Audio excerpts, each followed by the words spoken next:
what do you feel about Revis making those comments? For that answer, we welcome in our coach, Eric Mangini, to the desk. How do you feel about what Revis said on the Real Rob report? Well, it doesn't surprise me. I think that one of the things that he achieves by doing that is he explains clearly to the 49ers that he would be interested, he would be comfortable going there.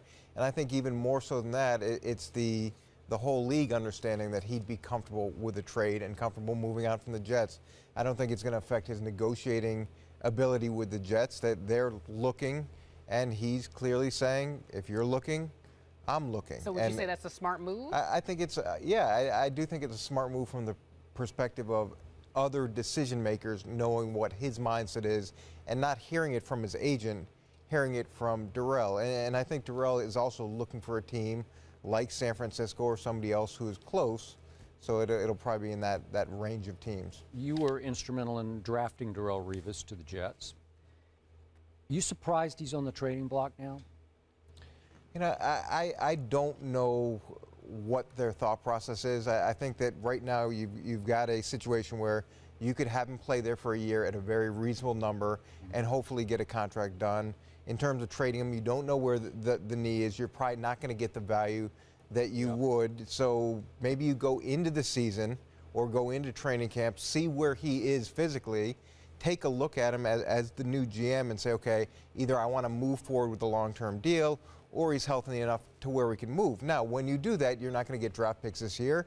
You're not going to get players this year. It's a longer-term vision, and you've got to be comfortable organizationally to say, we are taking this longer-term vision. I believe that Darrelle Revis made a brilliant move yesterday doing this interview and saying what he said. Number one, because the Jets clearly have decisions to make as it pertains to him. Number two, and more importantly, because if you know the possibility is there that you may be moved, then you want to kind of dictate where you're going. And if you're talking about the San Francisco 49ers, what's their one weakness?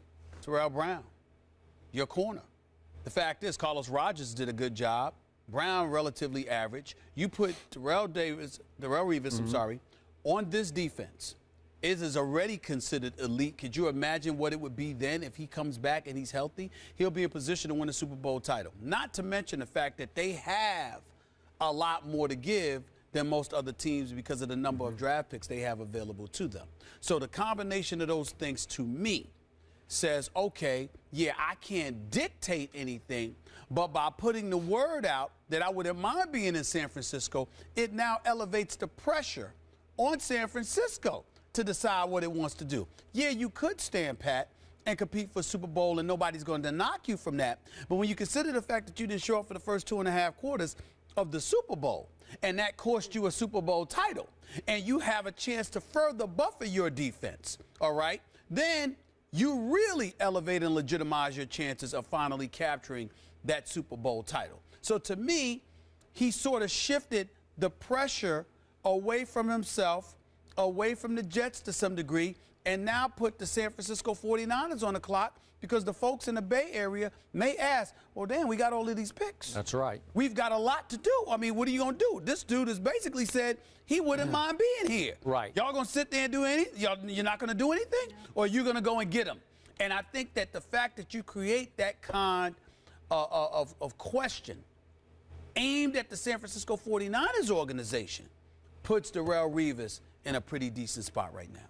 So, Coach, feel free to tell me I'm crazy about what I'm about to say, which you've done many times before, but I'm going to give you another shot right here, right now. So, given everything this man just said, and I agree 100% with that take, given the fact that you now know publicly that Revis is very interested in being a 49er, and I wasn't sure about that. He's been talking about Jet for life, I want to bleed green, all that stuff. Okay. Yeah, that's right. He's seen the light. So he's saying, why not the 49ers? So if you could examine his knee, and you'd still be guessing because you don't know exactly how it's going to come back, but it's the Jets, of course, are saying publicly, oh, he's ahead of schedule. Given all that, if I'm the 49ers right now, I basically offer my entire draft to the Jets. They have a late first round, second to last pick. Then they have the second pick in the second round. They have 2 second-rounders. They have one high in the third and then another third. I would at least give them those 5 picks. And if they want the rest, because they have 6 in the last 3 rounds, I would even go that far because he is that good and that valuable. He would be that valuable to me, to the 49ers, the next 2 years.